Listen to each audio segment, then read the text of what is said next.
There are three ends to fasting. St. Thomas discusses this in his section on the virtue of fasting.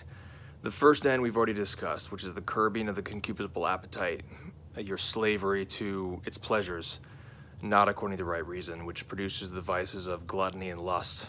Those two vices are the foundational vices in the spiritual life.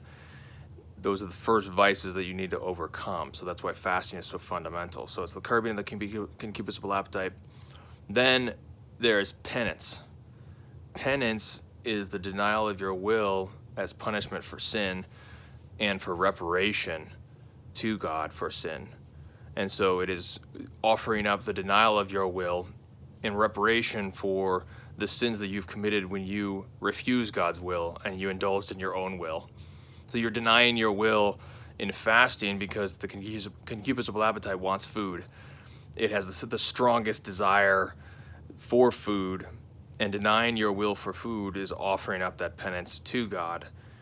And in the season of Lent, we offer up our penances to God in sorrow for our own sins and reparation for the sins of men. The third end is contemplation. You'll see if you fast that your concupiscible appetite is not bloated with a lot of fat. That's why the ancients imposed upon us the fasting from meat, eggs, and dairy. That is why, because these particular foods have a lot of fat and they bloat your intellect. They dull your senses. They make you sleepy, basically. That's why fish was allowed, because fish did not have that same effect. So they could observe this, even though if they didn't have the same scientific terms that we use, they could still see this. And so when you fast, you're able to lift your heart and mind to God more easily. There's a lightness there that you'll notice when you fast. So contemplation, that's why the church also enjoins fasting during Lent, because we are preparing ourselves for the Feast of Feasts, the Paschal celebration, the Easter feast. And nowadays we only get really the last one, and it's even the last one is kind of dimmed, because Catholics talk about Lent being a preparation for Easter, and it is. But they miss the fact that it is for a contemplation of the divine mysteries of our Lord's passion and resurrection. And penance is also diminished, and especially the mortification and the concupiscible appetite. And so these three ends need to be kept in mind in order to benefit from the virtue of fasting.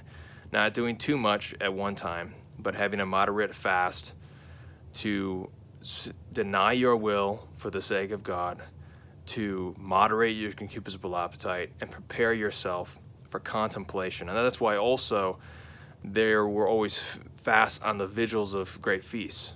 So there was fasting on vigils, and that's why also the customary practice is to abstain from the conjugal act also on Sundays or in preparation for Holy Communion, because the concupiscible appetite is also indulging in the concupiscible appetite and the pleasures of the flesh, in a lawful sense. Even in a lawful sense, though, it is a deadening of the senses to a degree, according to St. Thomas.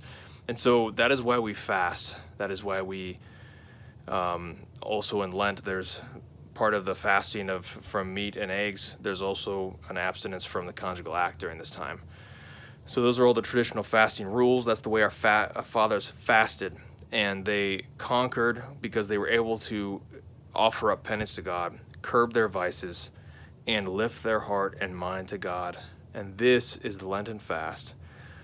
Do what you can, brethren, but take up some bodily fasting for your own soul and for the sake of the church in this crisis. This is the best thing that we can do for the church as laymen, is to save our souls, to grow in holiness, to grow in humility and charity, so that we can offer up to God a pure sacrifice of our souls and pass down the faith to our children. And in our children, we will see the victory.